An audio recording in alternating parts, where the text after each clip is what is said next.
నిన్నెక్కడనో మీనాక్షి నటరాజన్ పాదయాత్ర చేస్తున్న సందర్భంగా పీసీసీ రాష్ట్ర అధ్యక్షుడైనటువంటి మహేష్ కుమార్ గౌడ్ గారు ఆ రోడ్ షోలో మాట్లాడుతూ బనకచెర్ల ప్రాజెక్టు బీఆర్ఎస్ పార్టీ వల్లే ఆ ప్రాజెక్టు నిర్మాణం జరిగిందని, దానివల్లే తెలంగాణకు అన్యాయం జరుగుతుందంటూ మరి మాట్లాడడం జరిగింది. పీసీసీ రాష్ట్ర అధ్యక్షుడు మహేష్ కుమార్ గౌడ్ గారు, మీరు కనీసం మాట్లాడేటప్పుడు బేసిక్ అవేర్‌నెస్ ఉండాలి గదా! ప్రతిరోజు పేపర్‌లల్ల, టీవీలల్ల పనకచెర్ల ప్రాజెక్టుని అడ్డుకోవాలంటూ బీఆర్ఎస్ పార్టీ మాట్లాడుతున్న విషయం, పోరాటం చేస్తున్న విషయం అందరికి తెలిసిందే తెలంగాణల.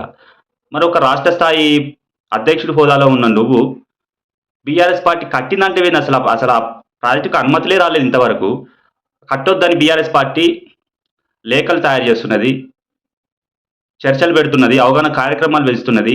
ఆ ప్రాజెక్ట్ కట్టడం వల్ల తెలంగాణకు తీవ్ర అన్యాయం జరుగుతదని. కనీసం బేసిక్ అవేర్‌నెస్ లేకుండా బీఆర్ఎస్ పార్టీ మీద బురద జల్లడం ఏంది? ఈ మిడిమిడి జ్ఞానంతోటి రాష్ట్రాన్ని ఏ పార్టీ పాలిస్తారు మీరు? మీ అధికార పార్టీలో ఉన్నటువంటి మీరు, అధికార పార్టీ రాష్ట్ర అధ్యక్షుడు అంటే దాదాపు సీఎం క్యాడర్‌తో సమానం.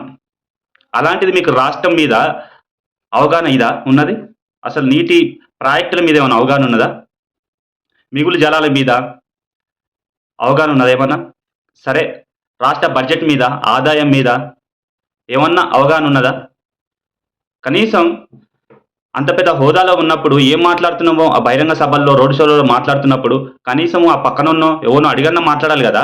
ఎంతసేపు బీఆర్ఎస్ పార్టీని తిట్టాలే, కేసీఆర్‌ని తిట్టాలే, కేటీఆర్‌ని తిట్టాలే, హరీష్ రావుని తిట్టాలే, అబాస్పాలు చేయాలి పార్టీనని ఆలోచన తప్ప నిజాలు మాట్లాడడం మీకెన్నరు రాదా? మీ రేవంత్ రెడ్డి అట్లే ఉన్నాడు. ఆయన తగ్గట్టు మీరు అట్లే ఉన్నారు. బీసీ సామాజిక వర్గం నుంచి పీసీసీ అధ్యక్షుడైనంటే మేము కూడా సంతోషపడ్డాం. నిన్న మొన్న బీసీకి అవకాశం వస్తే మహేష్ కుమార్ గౌడ్ గారికి సీఎం పదవి అప్పజెప్పాలని కొంతమంది డిమాండ్‌లు చేస్తుంటే కూడా, సరే మన గౌడ సామాజిక వర్గం, బీసీ సామాజిక వర్గానికి చెందిన వ్యక్తి అయితే బావుంటదేమో అనుకున్నాం గానీ, తెలంగాణ పట్ల మీకున్న అవగాహన ఇంత ఉంటదని మేము అనుకోలేదు.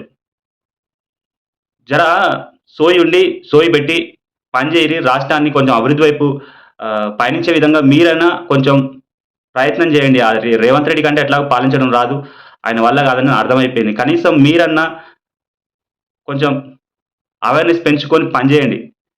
కానీ ఈ పద్ధతి మాత్రం కరెక్ట్ కాదు. నిన్న గూడా ఏదో బీఆర్ఎస్ పార్టీ మీద ఏదో సెన్సేషన్ కామెంట్ మాట్లాడినావు. బీఆర్ఎస్ పార్టీ అంతం చేస్తాం. అది ఇగ తెలంగాణలో ఉండదు. కాంగ్రెస్ పార్టీ ఉంటది అని అర్థం వచ్చేలాగా మాట్లాడినావు. ఈ మాటలు గాదు, రాజకీయాలు గాదు మాట్లాడాల్సింది. సమస్యల పట్ల అవగాహన, నీటి ప్రాజెక్టుల మీద అవగాహన, రాష్ట్ర బడ్జెట్ వీటి మీద కనీసం బేసిక్ అవేర్‌నెస్ ఉండాలి గదా! ఒక ప్రతినిధి గూడా ఉన్నావు నువ్వు ఎమ్మెల్సీ.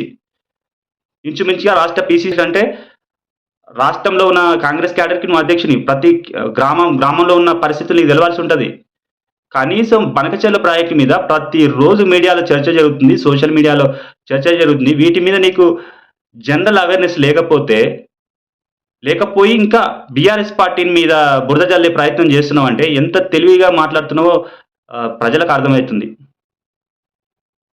కాబట్టి ఇప్పటికైనా కాస్త ఆలోచించి రాజకీయాలు చేయండి. ప్రజలకు అవసరమయ్యే పనులు చేయండి. రాజకీయాలు పక్కన పెట్టి రాష్ట్రంని ఏ విధంగా ముందుకు తీసుకోవాలనే అంశాల మీద శ్రద్ధ పెడితే కాస్తో కూస్తో వచ్చేసారి ఒక 20, 30 సీట్లొస్తాయి. కాబట్టి ఇక మీకు ఇంతకు మించి మాకు చెప్పాలి అని కూడా లేదు.